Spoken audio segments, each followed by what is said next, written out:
So I got my drone license about a year ago, and it was at a time where my video business was growing and I wanted to legitimize our offering with drone services. I figured in order to do that, I need to get my commercial license. So I want to break down kind of the process that I went through and give some insight into how you can go about getting your drone license and why you would want to get your drone license.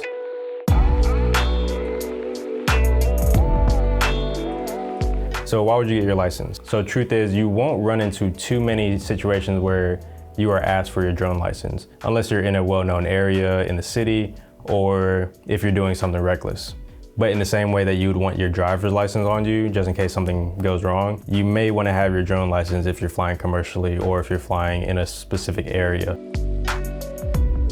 For recreational use, that just means you're flying for fun, you aren't being paid by a client, you're just out on the field or around your house just flying around, and that's completely fine. You don't need a license for that. Once you start getting paid by clients or once you start selling your drone footage, that's when you need your commercial license to legally offer those services. Again, there are some situations where the client or the location won't ask for your license, but you want to have it just to legitimize your business and to make sure you're covered whenever something goes wrong. So in order to get your drone license, you have to pass the Part 107 FAA knowledge test, which is a 60-question test that you take at an airport near your city.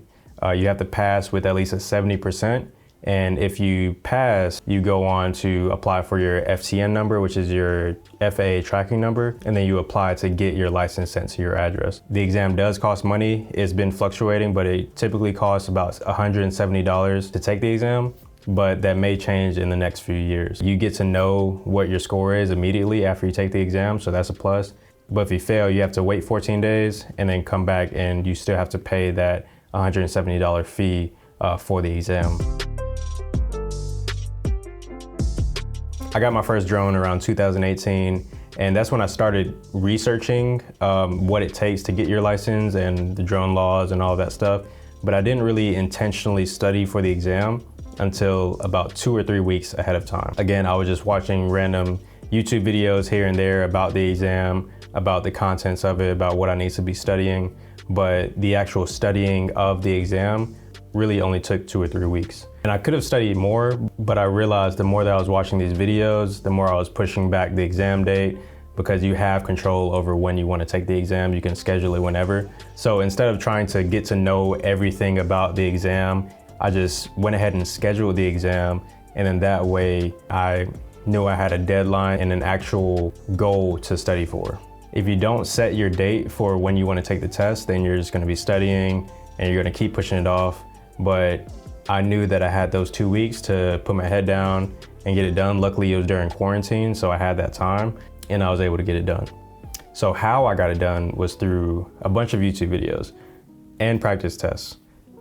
A lot of people, they have courses that you can take that you can pay $100, $200 to take the actual course. And that is a structured way to learn about each section of the test. But I didn't want to spend more money than I needed to. So I went ahead and tried to research as much as I can online to get free resources, to get free practice tests, and watch as many videos as I could. Some videos lasted 2 hours, 3 hours. I had to watch them multiple times, take notes, and really get comfortable with the material.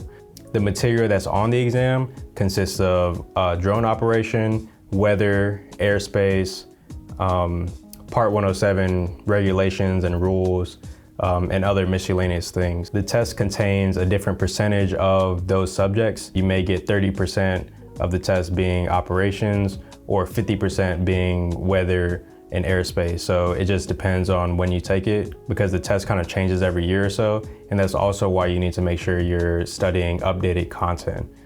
When I first started, I was studying from Tony Northrup, who has the most comprehensive video out there. It's about 2 hours long, but it was made in about 2016, 2017. So some of the material that he showed in the video were a little outdated, and I had to just make sure that I understood the concepts as a whole and not the exact questions that he was going through or the exact wording that he was talking about. I actually linked the YouTube playlist that I created below, so you can watch all the videos that I watched. And the good thing about YouTube is that once you start watching them, you'll just keep getting recommended other videos to watch. And once I really got in tune with one subject, I would go to another subject, such as airspace. If I wasn't comfortable with a certain section of airspace, I would just look up like airspace part 107 training, and there's hundreds of thousands of videos out there that you can watch and kind of absorb and take notes from. Again, if you're someone who learns in a structured environment, who needs very concrete goals and assignments, then an official course that you have to pay for may be right for you. For me, I like having that free flow of information where I can kind of choose my own pace. So that's what worked for me. I knew I was comfortable with the material once I took all of the knowledge tests. I took about 3 or 4 separate practice tests, and I took them over and over again just so I can get an understanding of the concepts. And then if I didn't understand a concept, I would just go to the study guide that the FAA provides or another free third-party study guide to just look up and read the information. I also went to the government Code of Regulations site, and you can actually look up the specific laws and regulations around drone operations. And I took note of the significant ones that I thought might be on the test. So like I said, I booked my exam about 3 weeks out and paid for it online. And I went ahead and registered with a testing center near an airport about 20 minutes away. Once I got there, they gave me the supplemental chart, which has information on definitions, map legends, so you know what each icon on the sectional chart means, and any other information. I will say, once you get into the test, if there's anything that confuses you or you don't know what a certain icon looks like, you can always go to the supplemental chart, which has the actual legend for what those icons mean. You do want to understand it beforehand to the best of your abilities though. So I took the test, it was on a computer, I was in a room by myself. This was during COVID, so I had a mask on and everything. The testing site, they took my phone and everything, so I can't use my phone, but they had snacks, food, they made it very comfortable for me. And then when I finished, I went up to the front desk, they gave me my score, said I passed, and then they gave me a temporary certificate. So the temporary certificate had my certificate number on it, and it allowed me to fly commercially until I get my real ID. So after I got my certificate, I had to go on this website called the IACRA, and I had to get my FTN number, which is a FAA tracking number. So from there, I was able to put in my information and apply to get my actual license in the mail. And the actual license came about 2 weeks later. So this license is valid for 2 years. After my 2 years is up, I have to take another test. It's not as intense as the initial test, but it's just a refresher on the information, just to make sure you still have that basic understanding. So that's pretty much it. I hope that was helpful. It is a lot of studying that you have to do. It is a lot of kind of putting your head down and understanding sectional charts, which are super complicated once you first look at it, but once you study it over and over again, it becomes easier to understand. Same thing with airspace, same thing with weather charts.